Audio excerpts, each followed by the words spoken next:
And what do y'all call that again? The cold base. Cold base. Yeah. You think y'all gonna be able to switch it in the offices? I don't know how much you got. Okay. I don't know how much you got. Because I did a hotel up in Gettysburg that we used like a bunch of cold base. But I Okay. big rolls. I got you. I don't really like the rolls, but for the amount of, linear feet that I needed. Right. Okay. Okay. Because if it's up to me, if we limited on it and we got to choose between the gym and the offices, I say do the offices because y'all just did the carpet. You feel me?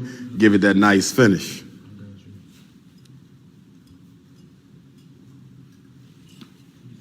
There you go, Bobby, right there. What you thinking on that cold base, Bobby? You got enough to do the whole gym, or we just gonna do the offices today? Or Nothing for cold base? yeah. I brought white and I brought some dark gray. Okay. Yo, I got you to hook up just now. I made some phone calls. Okay. And I make the phone calls today with a couple when I was here. Okay. You're gonna be here for at least an hour. Yeah.